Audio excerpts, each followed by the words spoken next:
everybody, I'm Zee Garcia, and today I'm taking a look at 890 Anno Domini. This is a tile drafting, tile laying game in which you are going to be building your kingdom, trying to prosper your province and avoid the invaders, keeping them at bay in order to get the most victory points. Let's go ahead and take a look at the game. There's a few moving parts in this, but it's a fairly straightforward, fairly short game. Let me show you, and we'll come on back. I'll tell you what I think of it. So here we're taking a look at the game setup for 3 players. Each player has one of these in front of them with a starting tile that they picked. And then we have set up these areas with 2 of these characters below them for 2 or 3 players. And there would be another one if we were playing with 4 players. We pick a sort of mission for the game. They recommend you start with first steps. And it tells you how much you score on various things and how much money you start with, which is 4 of these coins. There are some special tiles across the top here, and then 4 below that in a column like this, sort of making a big T, if you would. You are going to be playing over 8 rounds. Each of those rounds, you're going to be filling in one of these spots. And you'll be spending money to gain tiles, possibly trying to make sets of these fields. And if you do so, then you'll gain something below the corresponding banner for that field. So say the red one's over here for that. The olives would be the greens. You got the grain ties to that, and then the flowers in purple there. So on my turn, I'm going to basically go over 4 steps, and they're here on the back of the rule book. So the first thing is I take a tile, okay? I can take the bottom one, and that's free. If I want something above that, I can leave a coin and go to the next one. I can leave a coin on this one and go to this one and grab that if I want to. If I want any of these specials, I have to go 1, 2, 3, 4, and then I can take any one of those. They are not replenished, but I am paying quite a bit to get a special tile. I'm going to take that tile. I'm going to place that tile, add it to my kingdom. That's already step 2, by the way. And I am going to get whatever I get from that tile, okay? So for example, this bottom one, if I take it, I can put it anywhere, by the way. If I put it there, I'm going to gain 1 tower, which goes right on there, these really neat wooden towers. And also, the invaders go up in strength by 1, so I'm going to move that token 1 up.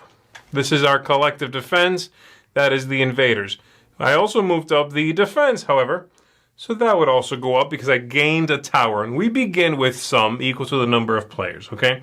So that's if I take this tile. If I take this tile here, obviously, I only get 1 of these on my turn, okay? I would get a noble, 1 of these, and it goes on that tile. And there are some that are going to give you money as well. There are some that are going to give you a couple of different things, all right? So if I do not want the first one, and I want to take all that back, then I simply have to spend some money and take a different tile. In fact, I will do that. I'm going to spend 1 of my 4 coins, leave it there, and I'm going to claim this tile, okay? I'm going to put it right there and put one of my little nobles on it like so.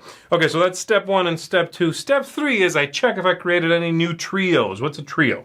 Well, I'm looking for those fields, and if in a row or column, so row or column or diagonally, I get 3 matching ones, that I have access to one of these people below the matching banner up here.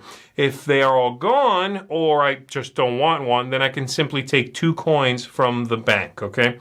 So right now, not doing so great on that. I have yellow and red. This one has olives and green, so I'm not doing very well there. But that would be the idea. These are going to give you victory points and some special ability, like gain a tower, gain 2 coins, possibly some endgame scoring, possibly stealing things, like stealing a tower from another player, stealing one of their nobles, things like that. All right. These tiles are going to slide down. We're going to replenish that, by the way. That one there gives you 2 coins. Look at that. It's also a tavern, which some of these characters care about. Okay. So there we go. And then lastly, we check if an invasion occurred. An invasion happens when this token, the invaders, passes the defense. Then we are going to check who has the least defense, i.e. who has the fewest towers, and that person gets invaded. Okay, so if you have the fewest of these towers, you're going to get invaded. Let me pretend I have a few more tiles out here like that. All right, let's say an invasion happened. I only have 1 tower. Let's say my opponents have more than that. I need to pick one of these. I am going to flip it upside down. Anything on it I lose. And it's going to cost me a victory point, but it does come with a tower. Normally, the basic tiles come with a tower. So I gain that, and I'm going to move up the tower token up there, the defense, one step up, okay? And so you're possibly, going to be penalized, of course, for that happening. These tiles up here have their own unique abilities, and on the back, they're slightly different. They do not give you the tower. They do still cost you the victory points. So we do that 8 times, gaining tiles, possibly gaining these people and claiming them, managing your money, and at the end of those 8 turns, then we're going to figure out our final score. At that point, you can remove these. In fact, I'll take the whole thing, put it right here for now. You can remove these 2 tokens, and every player is going to get one of these tokens here. And then you are going to be scoring every point that's visible on your board, and so you'll be moving up with that. You'll be scoring victory points on these characters that you've claimed. You'll be scoring a few points from that. And then also the mission tells you what points you get. In this case, nobles, this should be on this side for three or 4 players. Most nobles is going to get 5 points. Second most gets 2. Most coins, and second most defense, and second most, okay?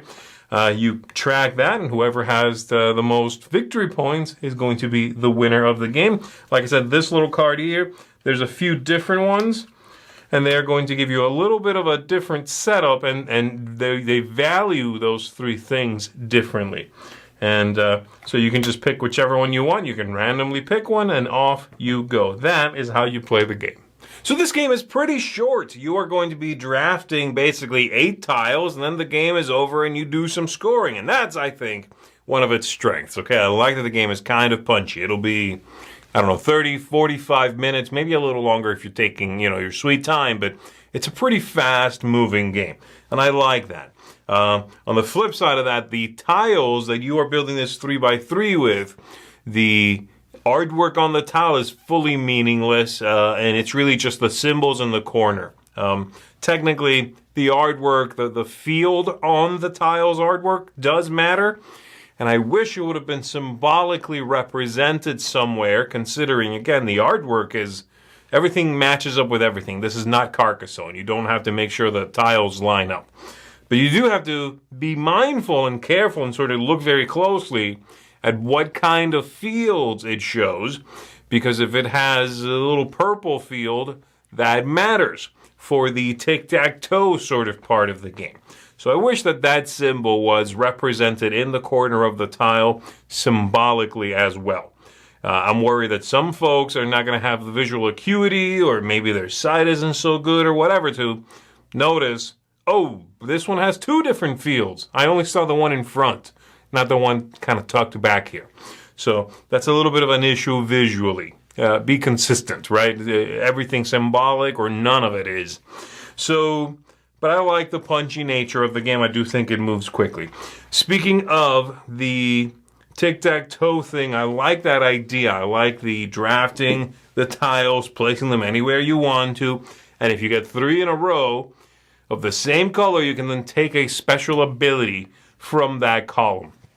I like it. Some of them are going to be more victory point heavy and not really give you much of a benefit. Some of them are going to be the opposite. I think it's a good spread. They're easy powers to understand generally, though they can be kind of mean. Some of them are very mean. And again, there's a little bit of a pro-con here. I like the way you draft them. I like the variety. I do think sometimes you're going to get picked on or feel pulled back through no real action of your own. The game is short enough, so thankfully this is not that big of a problem, but it can feel a little mean, let's call it, okay? I really enjoy the idea of the invaders and the way that's going to work out. Depending on the tiles you are taking, they could be getting a little closer to attacking, or you could be building up the defenses. When they do attack, if they attack, then whoever has the least defenses is going to be the one pulled back. And again, it's a fairly mean repercussion. You have to lose a whole tile, lose whatever's on it. It can be punishing. But it feels good. It's sort of this looming threat that's always there on the horizon, and you see it sometimes get closer, sometimes it backs off. I think it's a good way to do it. And then lastly, the other central mechanism is the sort of river that you pay money for. And I like the way it works in that you can always take the first tile for free. If you want to skip, you of course pay money. But I like that the special tiles are behind all 4 of those. So if you pay 1, 2, 3, 4 coins, you now have access to not 1 tile, but 4, 5, however many it is based on the player count of these special tiles.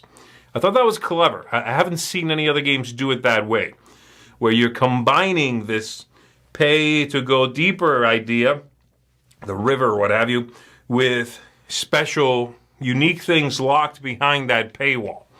I liked it. I thought that was well implemented. It's easy to explain. It works well.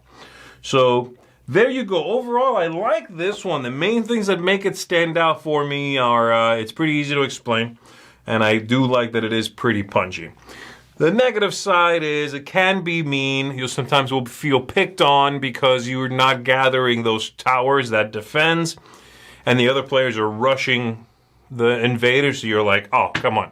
I'm already not doing well with the towers, and now I have to give up a tile, too.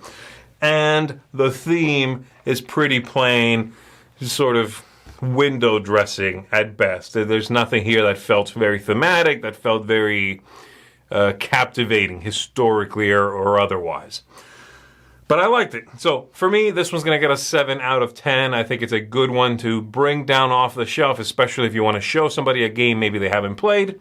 You want something a little bit different, a little bit quirky, and you want it to be over fairly quickly. This is not going to take your whole evening to play. Like I said, 45 minutes in and out, you're probably good. So there you go. That is 890 Anno Domini. 7 out of 10 for me. That is a seal of approval. And I think it's a neat one if you, like I said, are looking for something a little bit different. And you don't care about being mean. You're okay with that. So there you go, folks. Thanks very much for watching. My name is Zee Garcia. I'll see you on the next one.